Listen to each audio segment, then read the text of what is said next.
Hello and welcome to the syllabus review for International Relations, Politics 315 D1, and I am Pamela Martin, your instructor. I hope you've had a chance to look at my introduction. I just wanted to tell you a little bit about myself, and I really look forward to getting to know you as well personally and professionally. I won't go ahead and read every single part of the syllabus, but I will highlight some important items. For example, let me hover over my email address. Please do contact me if you have any questions or problems. Also, my Skype account name. If you search for me with my email address, and that will make it much easier for you to find me in Skype. I ask that you do please go ahead and put a profile for yourself in Skype, maybe your picture or something like that. Just a little something that makes it more personalized when we communicate with each other in Skype. And I encourage you to get to know your classmates that way and coordinate on items in the class through Skype. It's free. It's probably already downloaded on many of the devices that you have, and it usually works pretty well. Here's my on-ground office in Britton Hall. It's our new building on campus on the third floor, 350. Please do come see me. And here's my office hours from 12:30 to 3:30. I teach in the Edwards building until 12:05, and sometimes there's questions after class. So if I'm not right in my office at 12:30, please do wait for me. Sometimes students ask me questions and I run about 5 minutes behind. If you need to make an appointment for a different time to see me, do also feel free to do that and just contact me over the phone. And you see my phone number right here or via email. So this course is essentially about not just current affairs, which we focus on a very broad stroke approach in the Introductory to World Politics course, but this course takes the path of patterns of international foreign policy and the way the world works. And we always refer to current things and historical things that have gone on our planet, but we put them in a very logical framework. And this framework is really important because it's the framework that guides the foreign policy of not only the United States, but other countries on the planet. Meaning, the articles that you're going to read are articles that are written by not just academics who sit in an office, which I think is absolutely fine, but those academics are also policymakers, and those academic articles inform policy. And let me just give you an example.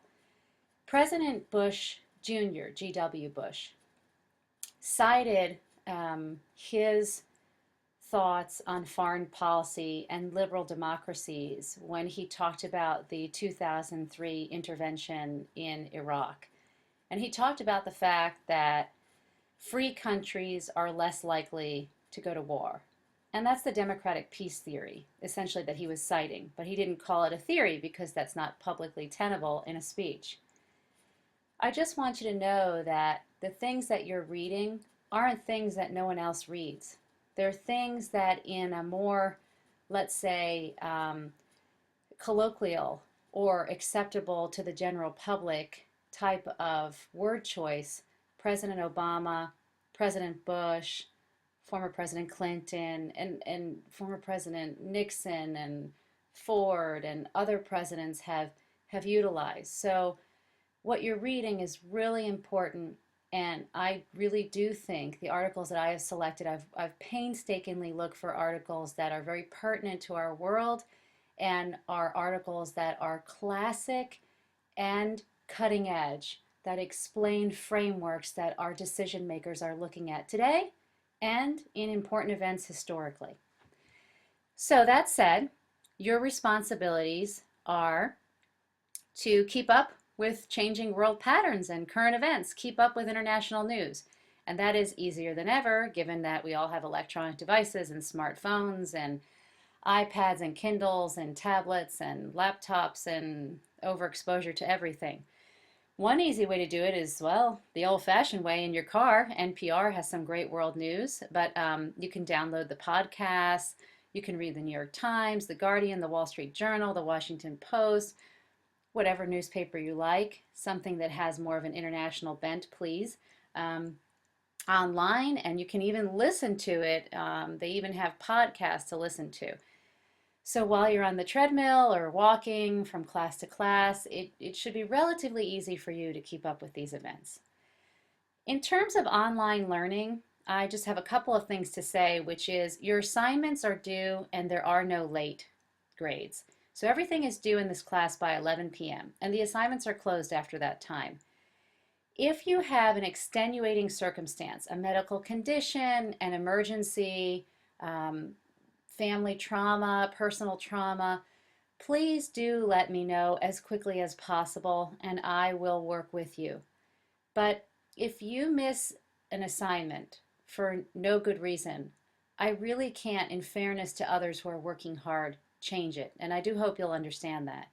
I also hope that you'll understand that online learning can be very gratifying because you can read the same materials you would in class and click around and do further research and think about it in a far deeper way maybe than you would in a classroom. And there's a lot of interaction in this class with your classmates. However, online learning is not for the person who wants to wait until December to turn everything in. Assignments in this class, as you'll see below, are due on certain dates, and they must be turned in on those dates before 11 p.m. Another, another issue on online learning is you are writing a lot to your classmates and to me. And it's good that we all understand what netiquette is in today's world of Vine and Facebook and all other types of availability of social media. I ask that you please use appropriate language, audio, video, images in all of your communication in this class. And I appreciate that. In turn, my responsibility is to be receptive to you, to help you learn, to guide you, to make you feel comfortable with the material and excited about what you're learning. And I'm going to do my very best to do that. I will try and respond to your emails within 24 hours. It may not be with an answer if it's something I have to really think about, but I will let you know I received your email. Again, there is no late policy because everything is due when it's due. And I do expect that your attendance in this class, as opposed to, let's say, an in-person class, is that you do attend the classes, which means you turn in the assignments. It should go without saying, because you took a pledge of code of conduct when you came to Coastal Carolina University, that I expect the utmost integrity from my students as I would of myself. If you don't know what plagiarism or cheating, well, you all know, I would assume, what cheating is, but if you don't know what plagiarism is, for example, cutting and pasting someone else's words and ideas and using them as your own, then I ask that you please look over what plagiarism is and understand that it is a grave violation of integrity and it will result in an F for this course. I also want to let you know that in an online environment, that also means that copying and pasting someone else's answers as your own is a form of plagiarism and cheating. Now, what you're all waiting for? In this class, you will have reading reviews, and I don't call them quizzes, excuse me, because they are open book. You are expected to have read. Now, the successful student, just to clarify, will read the chapter or article. Take the reading review and try and answer the questions without looking back, and then look back on those questions that you had some maybe you were unsure about. It's for your own understanding of the material. It's not supposed to be some type of penalty assignment. The essays and video exercises are sort of what we would do in an on-ground class, which means you'll see a video and I'll want your feedback on it, your thoughts on it. And the same thing with essays. A critical analysis is a paper that we will be writing in this class, 5 to 6 pages with at least 5 outside sources, not including the article itself. And I have some grading guidelines. I'll go over that with you in a subsequent video. You will be asked to present your ideas in this class and lead an online discussion. I will explain that activity to you in a subsequent video, but you should know that this is something that everyone has to do, and it's to encourage us all to think very deeply about the articles that we're reading. In this class, you will be asked to participate in a simulation, which means we don't have a paper and pencil or fill in the blank or bubble, whatever, midterm. I ask you to actively engage in the materials and to think about an issue, an international issue, as a live participant in the issue. I use an online simulation, and we will form teams in this class. And only once, and you will notice where it is in the syllabus, I will point it out, I ask you to be live in Skype to interact as negotiating teams for this simulation. And then the final exam is a multiple choice, possibly essay short answer final exam, and it will take place as listed in the syllabus in Moodle as a timed exam, 90 minutes timed exam. And so there's your grading scale. And as I said, I will have subsequent videos on the activities. Please, please follow the schedule of classes and assignments. So for example, our first day of classes is Monday, August 18th, and your first assignment by Tuesday at 11 p.m. will be to do the first reading review of Chapter 1 and the course contract. And they are both listed as weekly assignments, and you'll see that very clearly in Moodle. And there you see week 2 and an assignment, and you see Thursday the 28th and a discussion assignment, and week 3, and it's very clear what your assignments are and your discussions, which is a discussion assignment, all the way through. So you see, I've set it up as a Tuesday-Thursday schedule so that you can sort of remember when you have things due. Note, please, your midterm happens around week 7, which I will do a subsequent video for. Okay, and there's on October 9th, you have a live simulation, live negotiation in Skype from 3 to 4 p.m. And then as you go down, you will see your readings.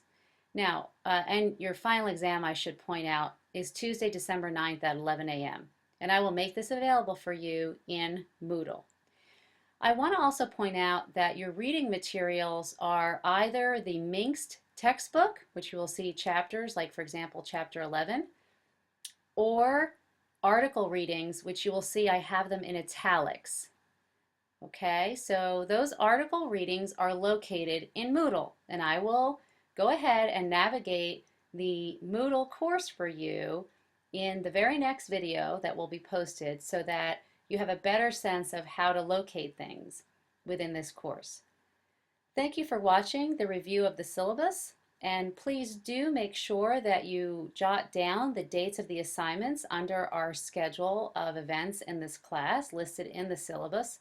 And as I said, I really look forward to working with you. Thank you.